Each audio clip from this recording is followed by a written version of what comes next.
Nintendo just charged $80 for a racing game where you spend more time driving to races than actually racing. And content creators are defending it by saying they had a lot of developers working on it for a long time. That's not a joke. That's actual economic propaganda from the 1800s that's been thoroughly debunked for over 150 years. Yet here we are in 2025 watching gamers voluntarily spread corporate marketing lies without even realizing it. The back of every game box promises 100 hours of content, but never mentions 100 hours of fun. And this isn't an accident. Fun isn't their target anymore, measurable padding is. I'm Mario, and today we're exposing how the gaming industry convinced you that more stuff equals more value, why this zombie economic theory is making games actively worse, and how you're being psychologically manipulated into defending companies that are ripping you off.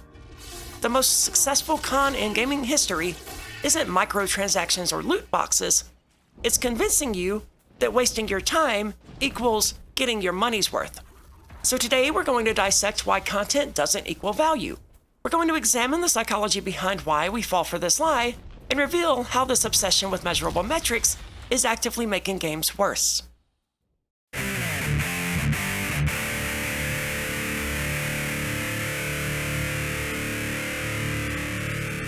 So let's start with some basic economics that apparently no one at Nintendo studied.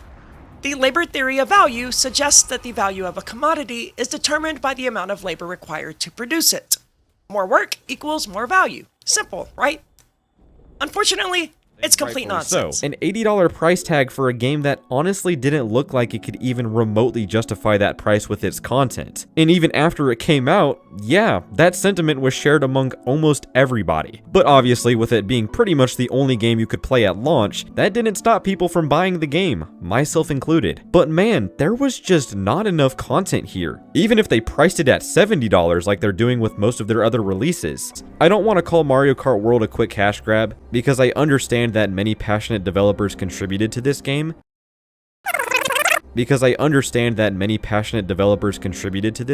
But look, I love SF Productions and I watch their content regularly. I don't mean for this to seem like a shot at them. It's just because I watch their content that I came across this clip from them where they argue the exact point that I was making this video against.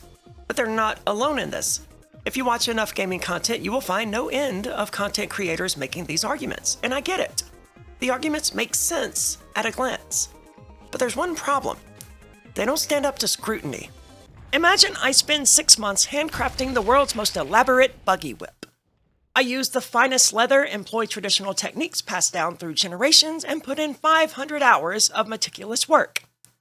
By the labor theory of value, this should be incredibly valuable. After all, I invested massive amounts of skilled labor. But in reality, it's worth almost nothing. Nobody wants buggy whips anymore. No matter how much work I put into it, how skilled the craftsmanship, or how many materials I used, the market value is essentially zero, because there's no demand for the product. This is why the labor theory of value is economic pseudoscience. Value isn't determined by input costs. It's determined by what buyers are willing to pay for it, based on their subjective assessment of its worth. And this is called the subjective theory of value, and it has been the accepted economic principle since the 1870s. Value is determined by what someone is willing to pay for something, based on their subjective assessment of what it's worth. Not by how long it took to make, not by how many people worked on it, not by how much content it has. A diamond that took 1 minute to find isn't worth less money than one that took a year to mine. A Picasso sketch that was done in 5 minutes isn't worth less than an amateur painting that took 5 months. Value comes from the buyer's perception of worth, and not the seller's input costs. Yet gaming companies keep pushing this dead theory because it serves their narrative. Our game has 100 hours of content, they boast. We had 500 people working for 5 years. As if any of that matters if the game isn't fun or engaging. And the worst part is that they know this is nonsense. These companies employ economists and MBAs who understand perfectly well that the labor theory of value is economic pseudoscience. But they also know that most gamers don't study economics, and more content equals more value is an easy sell to people who are conditioned to think about games in terms of hours per dollar. So why does this economic fallacy work so well on gamers? Well, the answer lies in several psychological biases that the industry deliberately exploits. First, there's anchoring bias. So when you see 100 hours of gameplay on a box, that number becomes your reference point for value. Your brain anchors to that figure and uses it to justify the price, even though hours of padding aren't equivalent to hours of quality. Then there's loss aversion, our tendency to overvalue things we might miss out on. All of this content for just $70 makes you feel like you're getting a deal, even when most of that content is repetitive busy work designed to pad runtime. And Nintendo are absolute masters of this psychological manipulation. Remember the artificial scarcity of amiibos? Mario 3D All-Stars being limited time only for no reason other than to create panic buying? How about Mario 35 disappearing forever after a few months? They've weaponized fear of missing out, FOMO, to make you pay premium prices for products they could produce infinitely, but choose not to. The same company that creates fake scarcity for digital products is now telling you that their $80 racing game is worth it because of all the content. They understand loss aversion perfectly. They just use it to manipulate you into buying overpriced products before they artificially vanish. But the most insidious, really, is the sunken cost fallacy being applied preemptively. Once you've paid $70 for a game with 100 hours of content, your brain feels obligated to extract value by playing all of it, even when it stops being fun. The industry has weaponized your own psychology against your enjoyment. There's also social proof at play. When everyone talks about game length and completion percentages, you internalize these metrics as important, even when they're completely divorced from actual enjoyment. This creates what psychologists call motivated reasoning. You start with the conclusion that your expensive purchase was worthwhile, and then you work backwards to find evidence. Sure, 40 hours were tedious, but you got 100 hours total, so it was worth it. Your brain rewrites your own experience to protect your ego and justify your spending. And the gaming industry knows all of this. They employ behavioral psychologists and data scientists who understand exactly how to trigger these responses. They're not selling you games. They're selling you the feeling that you're getting value, regardless of whether you actually are.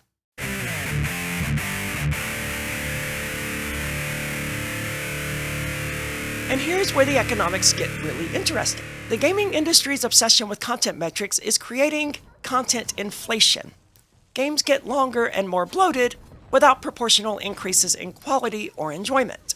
This happens because of what economists call Goodhart's law. When a measure becomes a target, it ceases to be a good measure. Once game length became a marketing metric, developers started optimizing for length rather than quality, which destroys the metric's usefulness.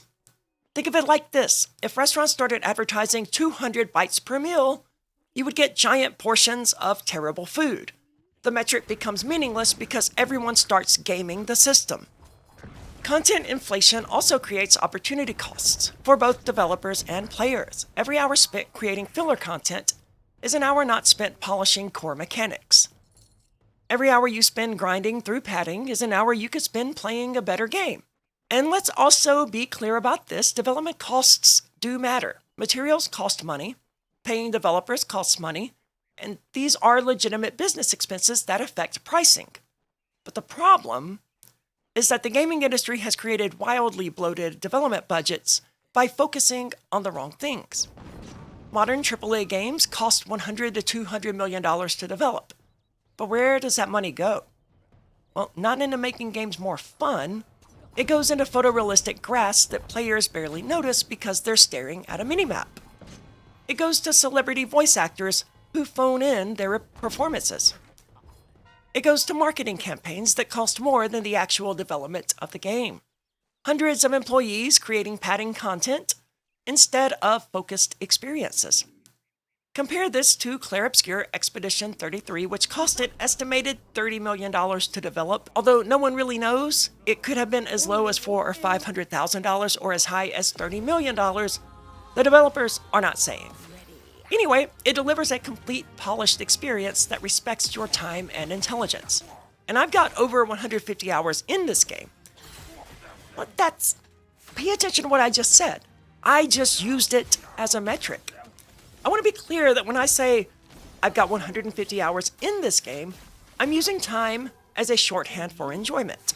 It's like saying I've seen this movie 20 times. Generally, time spent with something is evidence of genuine enjoyment.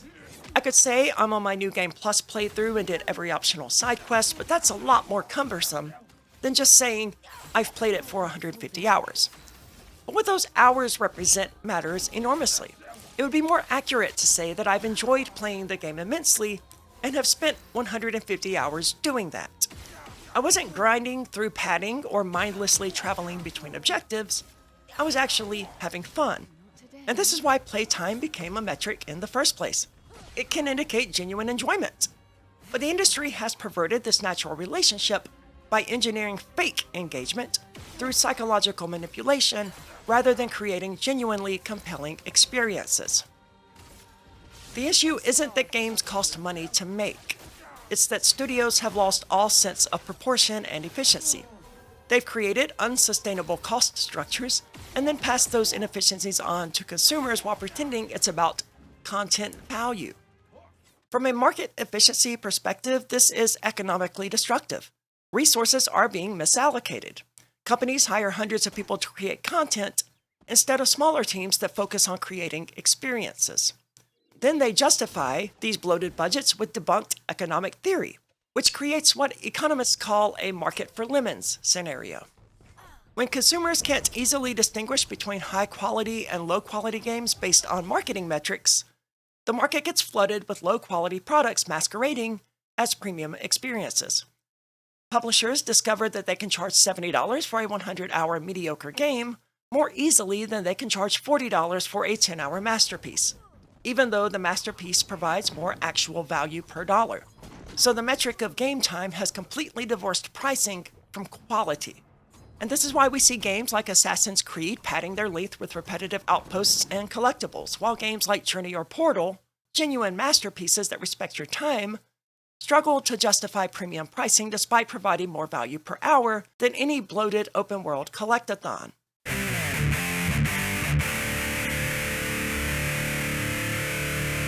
And I know Nintendo doesn't actually believe that content equals value. And you want to know how I know that? It's because a few years ago, they were charging $5 for Balloon Fight on their digital storefront. Balloon Fight, an NES game from 1984 that has maybe 10 minutes of unique content. It's got 2 game modes and a handful of stages that repeat. You can see everything the game has to offer in less than 10 minutes. By Nintendo's own current reasoning, the reasoning they used to justify Mario Kart World's $80 price tag, Balloon Fight should have cost about 25 cents.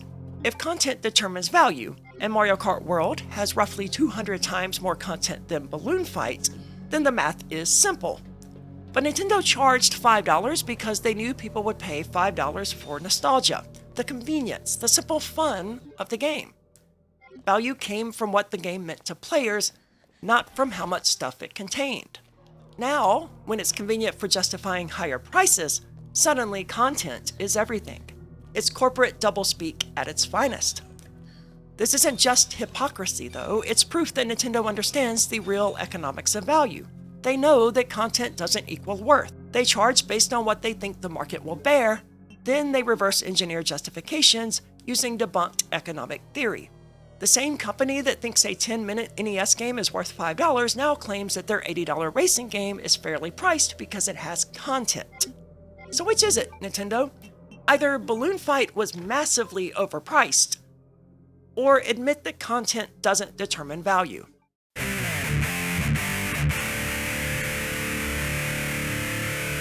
This obsession with content metrics isn't just economically destructive, it's actively making games worse. When developers optimize for playtime rather than player enjoyment, we get checklist gameplay, mechanics designed to waste your time efficiently. Take Mario Kart World. Nintendo took a perfectly good racing game and bolted on an open world that no one asked for. And why? Why did they do this?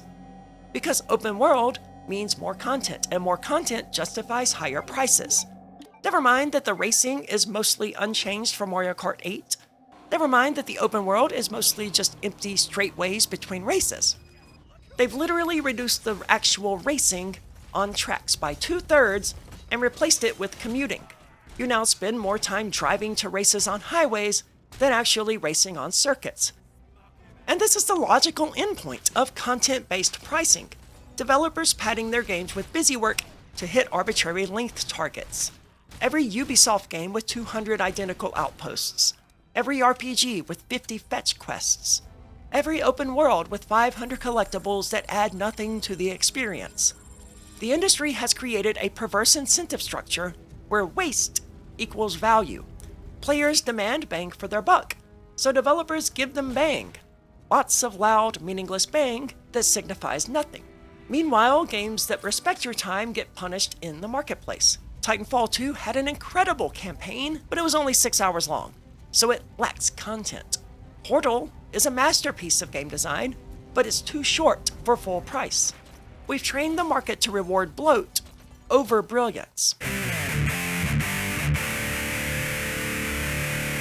So how do we break this cycle? How do we stop rewarding developers for wasting our time with empty content? First, we need to recognize when we're being manipulated. So ask yourself, am I buying this game because it's good or because it has X hours of content? Would I rather have 10 hours of amazing gameplay or 100 hours of mediocre busywork? Secondly, we need to support games that respect our time and intelligence. Games like Hades, which provide hundreds of hours of evolving gameplay through smart design rather than padding. Games like Vampire Survivors, which costs $3 and delivers more value than many $70 releases. Vote with your wallet. Stop buying games based on content metrics. Stop defending padding as value. Start demanding quality over quantity. When you see a game boasting about having 100 hours of gameplay, ask what those hours actually contain. Are they unique, engaging experiences, or are they repetitive tasks designed to boost playtime metrics? The ultimate irony, of course, is that modern games are designed to get you through them as efficiently as possible. Breadcrumb trails, glowing objectives, quest markers pointing you exactly where to go. But think about all of this logically. The most efficient way to get through a game is to simply not play it at all. So why is efficiency even a consideration in entertainment? And the answer reveals the industry's twisted priorities. They're not optimizing for your fun, they're optimizing for metrics. They want you to see all of their content as quickly as possible, so you'll feel like you got your money's worth, and then move on to buy the next $70 product. This is why we get quest markers instead of exploration, why we get guided tours instead of discovery, why we get checklists instead of adventure. The industry has turned games into the most inefficient possible version of efficiency. You're being efficiently guided through experiences that are designed to waste your time. And this might seem contradictory. Why would developers want you to get through their content efficiently while simultaneously padding that content to waste your time? Aren't those opposing goals? They're two sides of the same coin. Developers don't want you to play efficiently. They want you to consume efficiently. There's a crucial difference. When you play a game, you're engaging with systems. You're experimenting, making choices, potentially failing and learning. This is unpredictable. They can't measure that. But when you consume content, you're following predetermined paths through predetermined experiences, generating clean, trackable metrics. The quest markers and breadcrumb trails are not there to help you. They're there to ensure you see all the content that the marketing department wants to brag about. The padding isn't random. It's strategically placed to hit specific playtime targets. You're being efficiently shepherded through a content consumption pipeline disguised as a game. And psychological masterstroke, if the game escorts you through in a streamlined, tidy way, then it's not going to feel like it's designed to waste your time. The smooth progression from objective to objective creates the illusion of meaningful advancement, even when you're just being led through elaborate time-wasting exercises. It's like being efficiently guided through a maze that was designed to keep you trapped. You feel productive while being manipulated. And this is why modern AAA games feel like theme park rides instead of playgrounds. Disney doesn't want you to wander off the designated path in Space Mountain. They want you to experience exactly what they designed in exactly the order they intended. Real entertainment should be the opposite of efficient. You should want to linger, explore, experiment, and get lost. When a movie is efficient, it's rushed and unsatisfying. When a vacation is efficient, then you've missed the point of a vacation entirely. Yet somehow gaming has convinced us that efficient consumption of predetermined content equals value. And remember, if efficiency was the goal, we would all just read plot summaries on Wikipedia. The fact that publishers are pushing you toward efficient consumption while simultaneously padding runtime shows that they're trying to have it both ways. Rush you through the experience while keeping you trapped in it as long as possible, but critically doing everything they can to make sure you don't feel like they're wasting your time.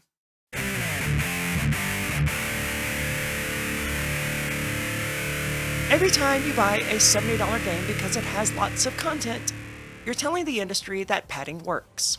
Every time you defend bloated games because they offer value, you're enabling the very practices that are making gaming worse. Value isn't determined by how much stuff a game has. It's determined by whether that stuff is worth your time and money. A 5-hour masterpiece that changes how you think about games is infinitely more valuable than a 100-hour checklist that wastes your life. The gaming industry wants you to think like an accountant. Hours in, dollars out, optimization everywhere. But games aren't spreadsheets. They're experiences. And experiences can't be measured like rice at Costco. So don't let them turn your hobby into homework. Demand better. Your time is worth more than whatever the hell it is they're trying to sell you. This has been Getting Played. Until next time, remember, Marx was wrong about economics, and Nintendo is wrong about value. Don't let either of them pick your pocket.